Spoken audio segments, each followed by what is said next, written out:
think Infernal Shrines was SOA's best map. Like, they dismantled Hot's Lady the other day. I can't remember them performing as well on any other battleground other than Infernal Shrines. So maybe if they want to go for the battleground choice instead of the first pick choice, they should go to a battleground that's a little bit wonky, like Praxis, like Towers of Doom. But we go for Sky Temple indeed, and it was SOA's pick after all. So, you know, I would love to see some Falstad from Tank Ovo. I think he plays that hero really, really well. I think it excels here on this battleground too. Maybe a Haka in the mix as well. So the more globals, the merrier, I think, on Sky Temple in particular. I'd agree. That would be very cool indeed. Only one game for SPT on Sky Temple. 100% win ratio. And with that many statistics, we can only assume that that is a viable sample size. Yeah. They gave one game. I mean, that could also be part of SOA's strategy, though. Maybe they did the research and maybe they were like, yeah, you know, SPT hasn't really played that much on the battleground, so we may as well just give it a shot and hope that they still look a little bit rusty on it. Maybe. Let's find out as we head into our game number 2 with SPT taking the first ban, and they are hovering over the Ariel. Yeah, I can't really blame them. I mean, if you don't plan on picking her herself or yourselves, then you might as well just get rid of it. And while the Oriole is a very strong asset, I still would lean towards other first picks on Sky Temple, like we said, the Dehaka, the Falstad, the Genji, something along those lines.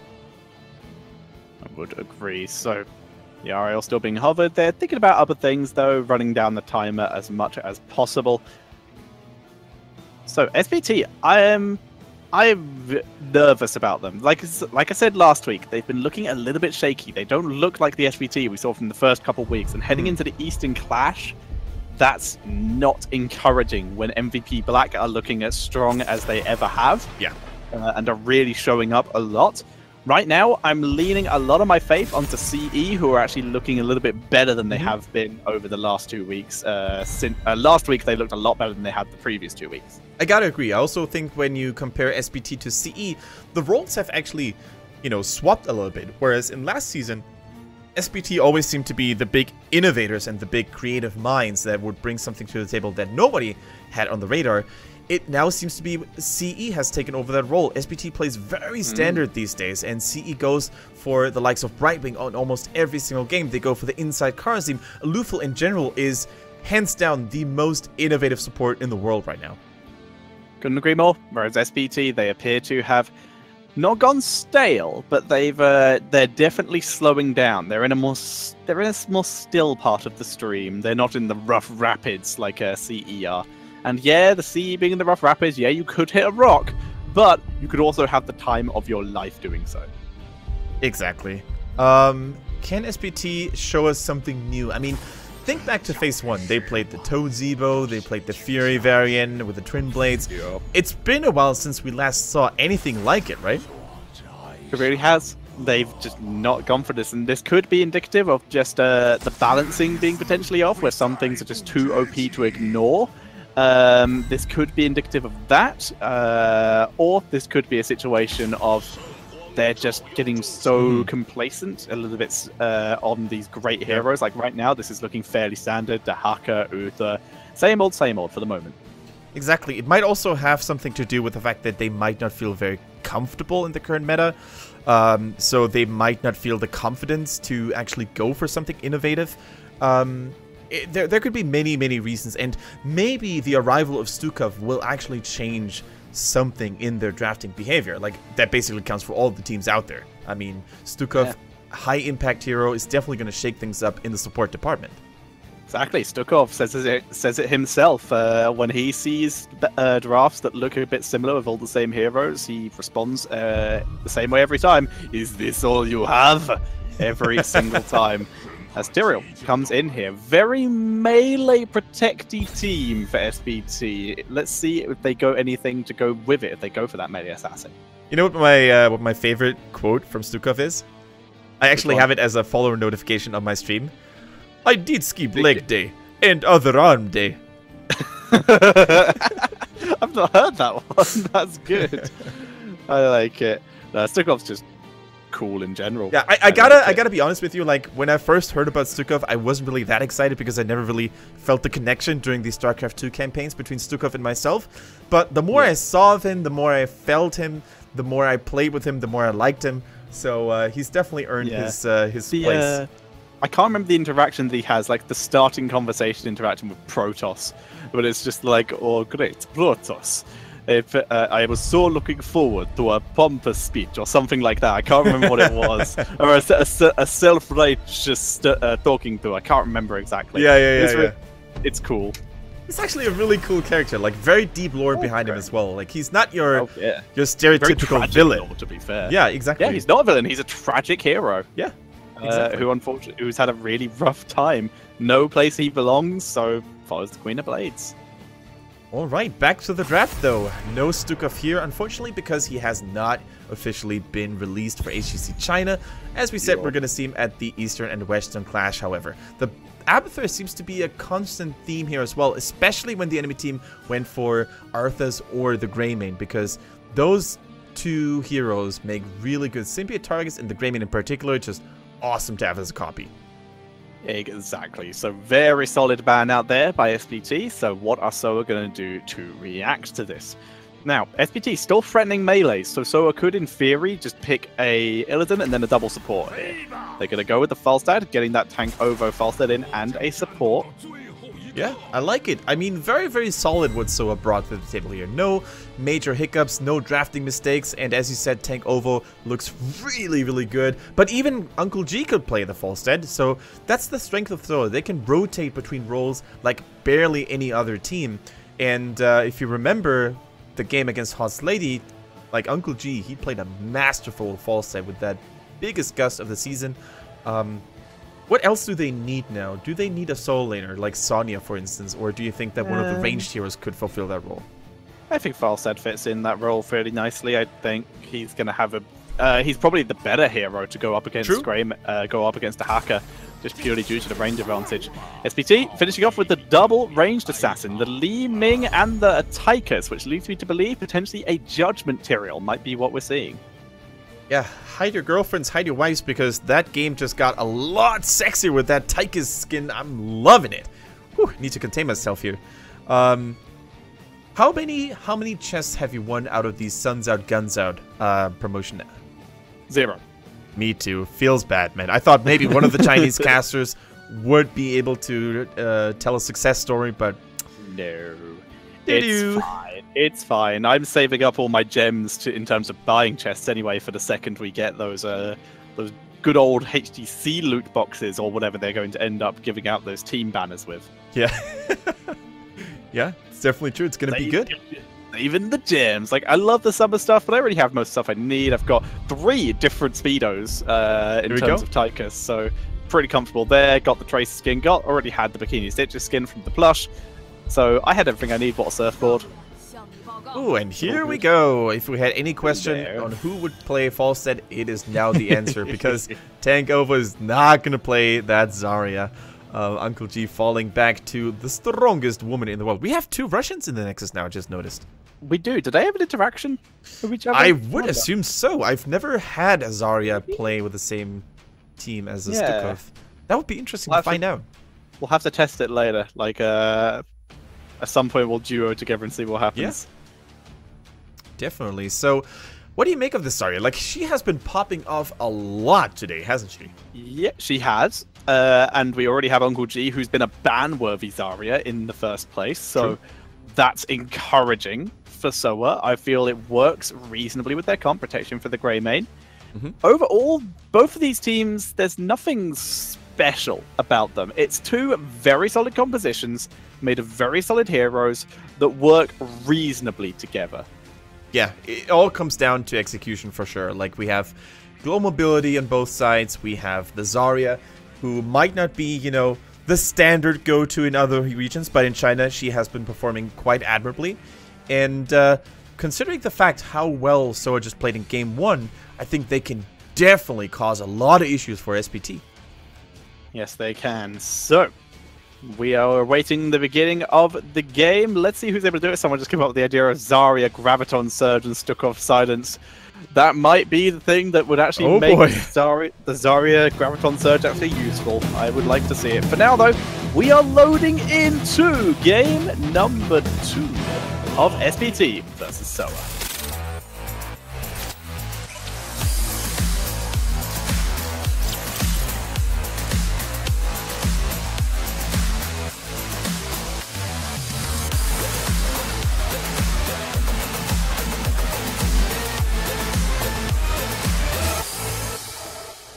Ladies and gentlemen, we're deployed to Sky Temple, and it is indeed game number 2 between SPT, the big favorites, and SOA, the big underdogs. For SPT in the blues, we have Zhao on the Tychus, Melody C on the Li Ming, Misaka goes for the tutorial, Wings on Dehaka, and Uther being played by ZZH. Whereas on the right-hand side, it is start over again with Faye on Rhaegar, Uncle G on Zarya, Tank Over on Falstad, Spark BZ on the Arthas, and Shy is playing that Greymane. Yeah, we totally forgot to mention the 2 last picks here from the damage department for SPT. We see a Li Ming coming back, and I'm a little bit ambiguous. Like, whenever I see a Li Ming... Against Arthas. Against Arthas, it's okay, actually, but... I mean, with the ghouls out, she could struggle a little bit, that's true. I mean, killing off Arthas' ghouls is a very good way of killing him, to be fair. I'm just not sure if she's going to be good against Zarya. Like, one shield can give so much value. Oh my goodness, Shy! Okay. No cocktail or anything this time. Tychus didn't have his grenade up. Yeah. Shy able to escape. But big old group up in the top lane. The tower did go down. Good start by SOA. Yeah, Tank Over should immediately rotate towards the bottom because Dehaka is already there. Thank God his flight was not interrupted by that Tychus grenade. That would have been a disaster because they would have probably lost 1 or 2 minion waves. For now, though, both Heroic Globals are in the same lane. Uncle G, in the meantime, laning in the middle here. Zarya needs to be very careful, though, when she's solo in the lane because she has no escapes, no mechanisms, or no flight mechanisms at all. Fortunately for her, though, SP doesn't turn on the heat. Indeed, able to survive. As Misaka just clearing out the mid lane, as Tychus and Uther appear to be the rotators coming in for SPT between top and mid lane. A strange rotation, but if it works for them. As Li Ming moving in as well. They have a Zarya here who is going to get a lot of energy if Li Ming was to throw out all her abilities. True. Essentially attempts to go for the backline, but everyone's too far forward. Arthas from the flank looking for Tychus. Good angle here. And that's forcing a full retreat out of SPT. Yeah. It looks like we will see the death of ZZH. Nice move there. Beautiful engage by Spot BC. Yeah, once again, first blood in favor of SOA. I definitely did not expect it, but it once again shows that it's so hard to run away from an Arthas if you're getting caught out of position. And Uther especially, you know, despite being a more tanky support, he still did not have any means to survive there. The combined efforts by Zarya. As you said, Uncle G, when the Zarya gets full energy, like, she's almost an assassin. She's basically another ranged assassin. And her grenades in particular, especially after filling pinpoint accuracy at level 7, it's going to be hitting like a truck. So SPT, they need to play this a lot more carefully in the future. Yeah, now they have speed shields coming in from Zarya as well, giving Shy that mobility and that escape potential that he might be requiring throughout the game. Both teams hitting level 4, talents being picked up. Full cocktail build currently for Greymane, Falstad. Just auto-attack sustain. Nothing special from any of the players yet. Yeah, but really, really solid core builds. I mean, the healing totem gets so much value in those static objective fights, right? When there's a temple online, when there's a shrine that you're fighting for, an altar. If you deploy a good healing totem and it gets healing done for a couple of seconds, it's going to be so valuable. Li Ming tries to go for the kill. Melody C not lucky this time around. But they still managed to get Arthas, which is definitely going to make them feel very pleased and very satisfied, because that Arthas in the early game cost them so much headaches, or so many headaches already. Yes, it did. So, Melody C continuing to get poked down quite consistently by Uncle G. Nice use of those grenades, gaining more and more stacks. But he is taking a couple magic missiles as well, not timing his shields as best as he could be. Just a millisecond too late there. Nothing that really harms him too much, but you know, in the team fight, that could have actually sometimes been the difference between life and death. So you want to make sure that your personal barrier gets popped in time. Now the speed barrier, look at the speed on Shy, super fast, but not enough to catch Tyrael. Yep, Tyrael, so hard to lock down. Tyrael, Tassadar, 2 of those, since Alpha, hardest heroes to actually kill. Pop quiz, what was the name of Tyrael's original W? Whew, hard to say. I think you caught me. Oh, you don't remember? No. Yeah, it was Angelic Sacrifice, I believe, where it was the one where you allowed it to you yourself to tether to an ally and take 25% of the damage that they take the damage they took minus 25%. That's like really old school. I mean, we could probably ask a couple of those questions, right? What was the?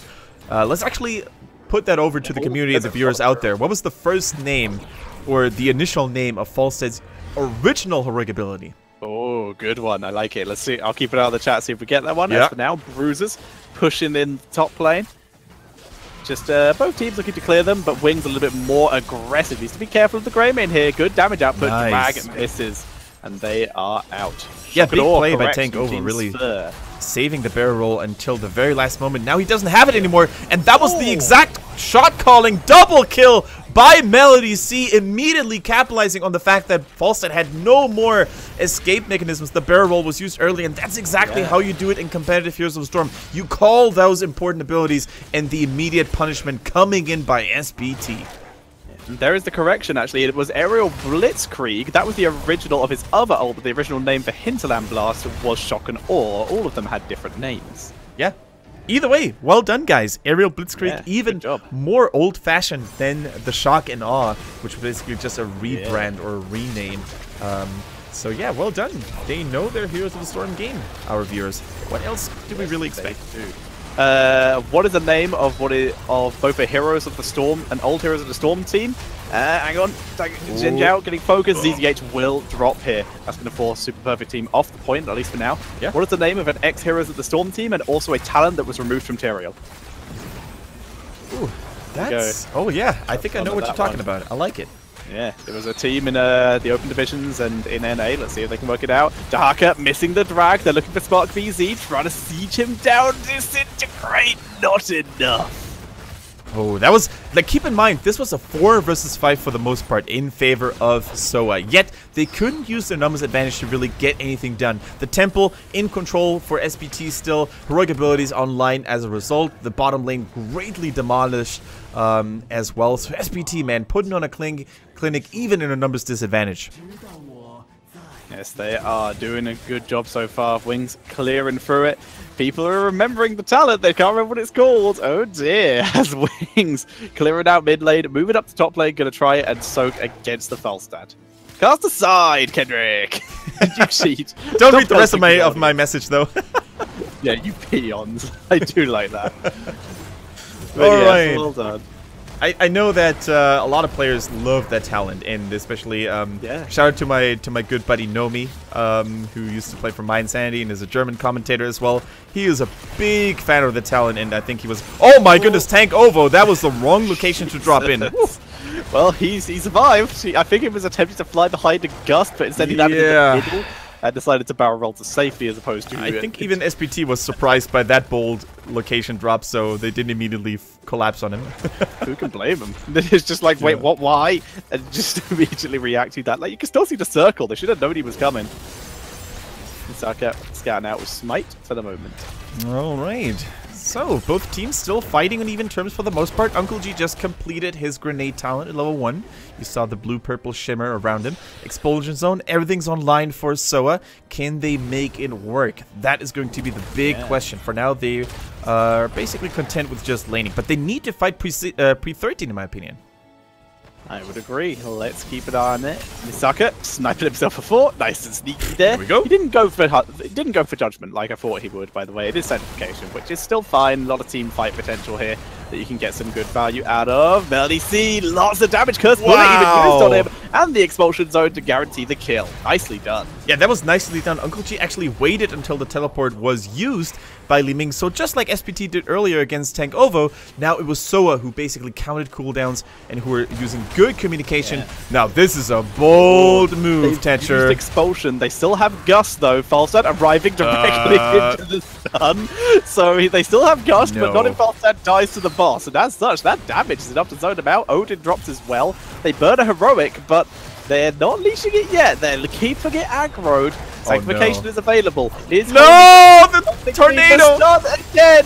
Wings from behind! Gust is used so early! They got it! This is They got it. Okay, sure. As SPT moving forward, looking for kills here. They've already taken down Rhaegar, looking for more with the Divine Shield on Tiger. Oh, they're all going to die. Zarya. They've already taken down Arthur's. Down goes that Zarya. And it's a boss for 3 kills. SPT. That was peculiar. Yeah, I mean, at least they didn't go home empty-handed, but that tornado, that typhoon, whatever you want to call it, it just wrecked SOA's day, caught 2 people in the stun, worst case scenario. You sound like a game show host there. Don't worry, they're not going home empty-handed, ladies and gentlemen. They will take home this limited edition boss. And they will take that. But oh dear, that went terribly. Burning the Gust so early. Like, they still got it. They shouldn't have. SPT should have gotten the point. And Shy is actually going to die here. Oh, no, never mind. Team arrives. That will save him. Yeah, Shy survives, which is very nice. And that actually gives them a little bit of temple value. Keep in mind that Haka is nearby. Could go for a Licky Sticky. There we go. Called it. And Zarya is not going to fall that easily, though. The personal barrier online. The grenades are hitting hard. And Melody C barely gets out. But Shy... there we go. Absolutely double wrecked. kill. Nice play by Shy. Haka goes down. Double kill for SOA. Yeah, still looking good. They're still a level behind. Or a good level and a bit behind.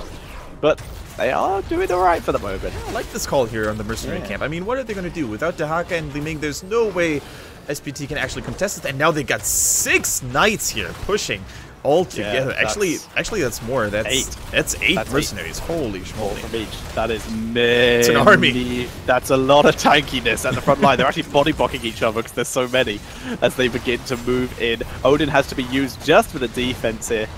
Yeah. And Barbie Z dropping low. Speed shield. That's enough. That might not get him out. Falset's here. He has Gust. So they will be able to get out if they need it. There's the Gust. Uther's kind of alone. In comes Dahaka to try and buy some more time. Expulsion Zone is used. And that is the disengage that they need. Aggressive Divine Shield to try and help Uther chase, but not enough here. And not enough. See the team peeling back. So will clear out that top lane. And they're SPT will clear out that top lane. And they're looking a little bit shaky, but they're still ahead. They're a ton ahead. They are fine. And while the team's clear... what was the name of the original name of the Team Liquid that involved the Durham brothers, Black Scorp and Falcon? What was the name before they were Team Liquid? There you go. There's a little an esports one as opposed to just a Heroes of the Storm one. Like Holy Ground zoning out. Faye is in danger as Spark BZ is tanking through all of this. And they will take the objective here, but now they are completely... Huge expulsion! The expulsion is zoning them out, but Sanctification keeps them alive. They go into the backline. The Sanctification, though, is expired. Misaka's out of position. Oh, he's going to get 2! No! He's going to get... No, the dog doesn't even get Spark. But Melody C picks it up, though. Looks for the second shield from Zarya, saving the day again. Why are you still here, ZZH? He gets the kill. That was aggressive. Wow. Well, that could have actually backfired so hard for SPT, but it was all calculated because they probably talked about their abilities and whether they're ready or not. And with the stun from Uther, with the Licky Sticky Tongue Bite, Dahaka, the drag, it was all good. And Li Ming, Melody C putting on a cling. By the way, going full teleport build with Diamond Skin, all the goodness is there. And that's cool. Yeah, I gotta say, against all the highly aggressive burst damage on the side of SOA, it kind of makes sense because he's been, without a doubt, one of the primary focus targets for them. Yeah, also, Nyoka, well done. That is correct. El Nexo. The Mayan Sanity Misfits were both correct for the current Team Liquid, but that's not the one I asked about. I asked for the Duran one with Falcon and Black Scorp, the original Team Liquid. Well, not the original Team Liquid. There was actually another Team Liquid at BlizzCon 2015, but we don't count that one. Right, there we go. Now, there's only one... Actually, there's 2 temples alive. Never mind. But SPT currently dominating both, and I don't understand why SOA isn't really playing this a little bit more aggressively. True, there are a couple of bushes in the vicinity where Dahaka could appear from, but they need to make something happen. They are behind in terms of structural value, so they're in the driver's seat, and they need to put the pressure onto SPT, not vice versa. Odin AoE damage, doing huge amounts to try and drive SOA off of this objective. They're doing the best they can, but they are fighting in a 4 versus 5. All they're trying to do is just drive SOA off the point. They're losing the 4 versus 5 Tetcher. They are. The AoE damage from the Odin is too much. Holy ground, the aggressive movements to Dahaka from above. They've already taken down the top temple. So they're able to take full control here, and they will grab the final shots. And that is the vicious thing about Sky Temple. Sometimes it actually reminds me of Blackheart's Bay in a way that you only need to disengage, or you only need to just care about the temples if you're already ahead, which currently SPT is. And that's why SOA, they should have played this way more aggressively, because they got poked down so hard by the Tychus Odin, by the Li Ming, and now they're going to try to make up for things. Speed shield. Shy getting out with the speed shield. He was completely zoned, but nice job escaping the holy ground and able to wrap his way back round to his team. Good job. Very nicely done by SOA. Are they going to attempt the boss again? I mean, they have holy ground. They have Sank. They're setting a trap. Oh my god, they're going holy ground in. Behind. There's a zone. They have Spark. They have everyone out of position. Expulsion zone. Both teams just getting zoned hard. Shy gets Ancestral. He's in good position now. Tank Ovo arriving a little bit later to fight. Yeah. As such, Spark BZ. Oh my god, that speed. He is getting out of there. And as such, Spark BZ tanks through it. Divine Shield onto Li Ming, keeping her alive. And they're able to, both teams, able to keep everyone alive in that fight. That was scrappy. I can't believe that Takeover arrived so late. He was like cruising on his Griffin. He was like, yeah, take a little while. I'm gonna be there in a while, you know. But nobody ended up dying anyway. So all disengaged. It was beautiful. The expulsion zone once again proving to be such a valuable asset when it comes to keeping everyone safe and sound. Tank Ovo, I'm not sure if his flight was on cooldown or if he was confident in his own riding abilities there on the Griffin, but Anyway, nothing happened, but level 20 is now much more closer than for SPT than for SOA. Sorry for the freezes, guys. We're gonna see another boss fight. Yeah. Oh, Holy Ground OP. Boss fight is happening. Holy Ground guarantees the boss for SPT. This time they are dominating through. Odin shreds everything as Tank Ovo is the only survivor. Li Ming is not giving up on this. I want this kill and picks it up. Full team wipe for SPT. Yeah, that snowballed out of control. That escalated really, really quickly. Li Ming got 1 kill, 2, 3, 4, and only Falstad remaining left alive here. And with the boss, I think that is going to be the nail in the coffin. It's only a question of time until SPT pierces through. And all in all, Tetra, I gotta say, SOA once again put up a good fight, but to me it seemed that sometimes they were a little bit too indecisive. Maybe they had a little bit too much respect when it came to engaging on SPT. Quite possibly, and you can see that SPT, they really want to end the game here. That's the Archon Pure Power. Very rarely picked unless you are all inning the core with Li Ming. So that's what we see, shredding through it, and that is going to be GG. And SPT take game number 2, take those 3 points, and despite the shakiness in the first game, they extend their lead at the top of the table. They are almost 100% secure for that number 1 spot. Yeah, and we were so close to potentially seeing yet another upset. SOA got dangerously close there, I might want to say, but in the end... Here's the thing. If SOA had won one, then there was a very good chance that CE could have become the champion again. Oh, just by sneaking in a couple points at the end, and that would have been so devastating for SPT. That would have been really rough. That would have been really, really rough.